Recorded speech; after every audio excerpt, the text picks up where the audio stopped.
पूरे देश भर में फणीश्वरनाथ रेणु की 100वीं जन्म जयंती बड़े ही धूमधाम से मनाया गया। रेणु जी की जन्म जयंती पर उनके गृह जिले अररिया एवं आसपास के विभिन्न क्षेत्रों में कई तरह के खास कार्यक्रम के आयोजन किए गए। फणीश्वरनाथ रेणु का जन्म आज से 100 वर्ष पूर्व 4 मार्च 1921 को हुआ था। बिहार के अररिया जिले के हिंगना औराही गांव में जन्मे फणीश्वरनाथ रेणु ने कई प्रसिद्ध किताबें, उपन्यास और साहित्य लिखी थी। फणीश्वरनाथ रेणु का एक संस्कृत में श्लोक है, नरत्वं दुर्लभं लोके विद्या तत्त्वं दुर्लभा कवित्वं दुर्लभं तत्र सत्य सतत्वं दुर्लभः। पहले तो 84 लाख जोड़ी में मनुष्य जोड़ी में जन्म लेना ही कठिन है, इसलिए कि वह सर्वोच्च जोड़ी है। यदि हमने मनुष्य जोड़ी में जन्म ले भी लिया, विद्या तत्त्वं दुर्लभः, विद्या प्राप्त करना उससे भी दुर्लभ है। यदि विद्या प्राप्त कर भी लिया, कवित्वं दुर्लभं तत्र, कवि बनना उससे भी कठिन है, लेखक बनना उससे भी कठिन है। आज बेहद प्रसन्नता हो रही है कि इस गांव में इस धूमधाम के साथ ऐसे महामानव का 100वीं वर्षगांठ मनाया जा रहा है।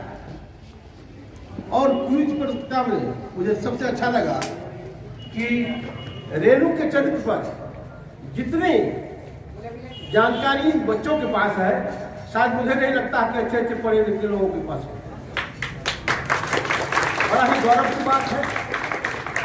आज हम वैसे महामानव का नाम लेना चाहते हैं जो सुदूर देहात में एक झोपड़ी के घर में पैदा हुआ और वह आदमी अंतर्राष्ट्रीय ख्याति को पाया। आज हम ऐसे आदमी के नाम से जाने जाते हैं जो राष्ट्रीय धरोहर का एक प्रतीक है।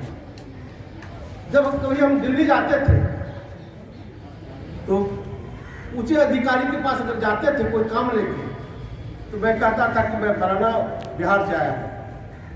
बिहार से आया हूँ, क्या रेणु को जानते हो? साउथ इंडियन अफसर, भिन्न भिन्न स्टेट के रहने वाले अधिकारी, और वो पूछते हैं कि रेणु को जानते हो?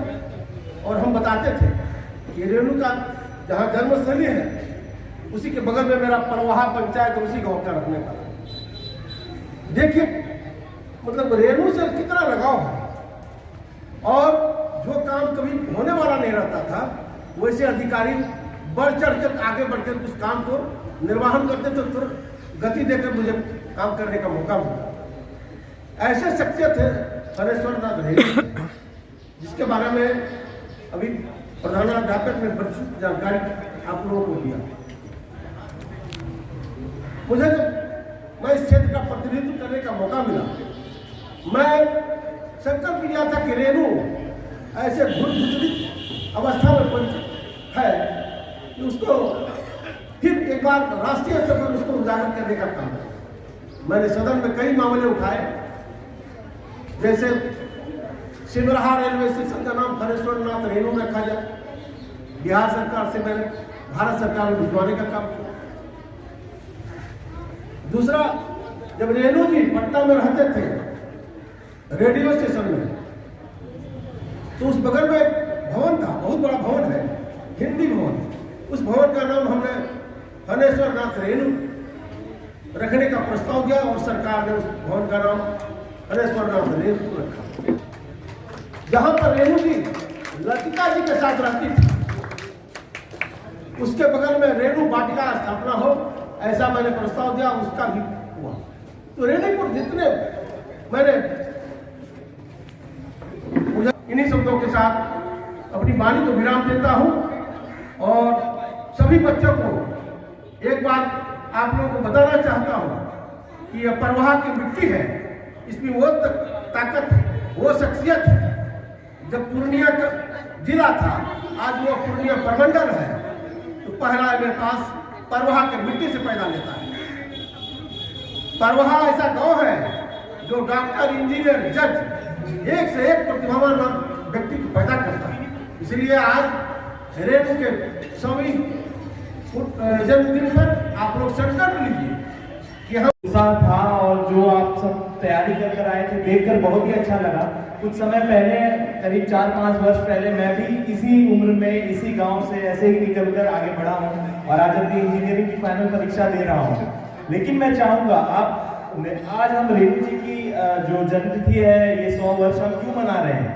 ये कोई साधारण आदमी नहीं थे, कोई साधारण व्यक्ति नहीं थे। ये इनकी सबसे बड़ी खासियत क्या थी, इन्होंने पढ़ाई की। पढ़ाई का जो मार्ग है, चाहे आप उससे साहित्य में जाएं, चाहे इंजीनियरिंग करें, डॉक्टर बने, चाहे आप आर्मी में जाएं, आप कोई भी पांच पकड़ते हैं और अगर आप अपने गांव का नाम रोशन करते हैं तो पूरा गांव देखिए आज हम सब बैठे हैं एक आदमी की जिन्होंने कुछ कई विश्व प्रसिद्ध कहानियां लिखी, उनका सम्मान के लिए हम बैठे हैं। तो पढ़ाई ही एक ऐसी चीज है जो आज आप सबके हाथ में है और आप सबका भविष्य बहुत उज्जवल है। खाली वो 4-5 साल की जो मेहनत है अगर आपने वो कर ली अपने अपने विषयों में, अपने अपने क्षेत्र में, और आप अपने देश का नाम उस हिसाब से रोशन कर सकते हैं। देश का नाम, परवाह का नाम, परविजगंज का नाम। और सब हम ये प्रण लें आज के शुभ दिन पर कि हमें अपने लिए, अपने गांव के लिए कुछ करना है और उस पढ़ाई को अच्छी जगहों पे लगाना है। पढ़ लिख कर हमें बड़ा सोचना है। जैसे कि उस जमाने में भी जात पात के विरोध में इन्होंने कई आवाज उठाए, स्वतंत्रता सेनानी बने। पढ़ाई लिखाई का भी सही इस्तेमाल होना चाहिए। ये प्रण लेके अगर हम सब आगे बढ़ते हैं तो आज हम में से भी हो सकता है 100 वर्ष के बाद कुछ बच्चे होंगे जो हम में से भी किन लोगों की पुण्यतिथि का ऐसे ही जो आवाहन करेंगे, हमारा आवाहन करेंगे। और यही हमारा कर्म होना चाहिए, यही हमारा धर्म होना चाहिए। से मुखातिब होकर एक अपनी बात रखना चाह रहा हूँ। मैं आपके बड़े चाचा या भाई दिल्ली में हूँ, मैं दिल्ली पुलिस में मैं हूँ। मैं चाहूँगा कि मेरे बाद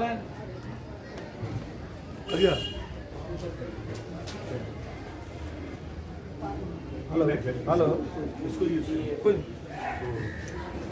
कोई तो बोल दूंगा, कोई बात नहीं है, आवाज जाएगी मेरी। आ रही आवाज? आ रही है राम जी। हाँ, मैं चाहूंगा कि जितने बच्चियां हैं ये जितने लड़के हैं यहाँ पर, हमारे गांव से दिल्ली पुलिस में कम से कम अगले 5 साल में हम अपनी संख्या कम से कम 25 रखना चाहते हैं।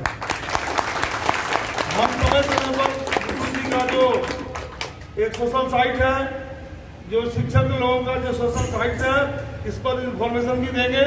आप लोग समुचित तैयारी कीजिए। आपके होनहार शिक्षक आपके साथ हैं, मार्गदर्शन के लिए हम लोग आपके साथ हैं।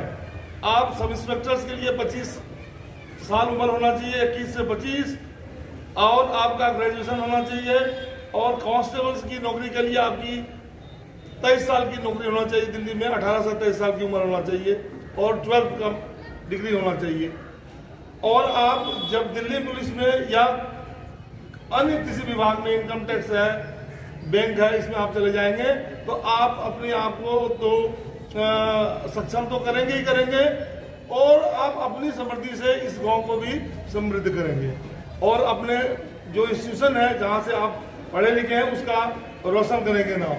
तो मैं अपनी विभाग के लिए मैं आपको आज आश्वस्त करता हूं कि मैं जब भी इसकी वैकेंसी आएगी मैं समय पर इन सोशल साइट्स के द्वारा आपको इन्फॉर्मेशन भिजवाऊंगा। और जब मैंने पहली बार भी 1-2 बार कोशिश किया है कि जो इसका एडवर्टीजमेंट वगैरह मैं दूं और इसको छपा रोड सड़क पर गुड्डू जी को मैंने रिक्वेस्ट किया था इसका हटिया पर आप एडवर्टीजमेंट छापिए ताकि लोग सजग हुए। लेकिन आप लोग आइए, दिल्ली में आप एक बार चले गए, लौट के नहीं आइएगा। आपको लगेगा कि मेरा गाँव वहाँ से इतना सुंदर है और वहाँ से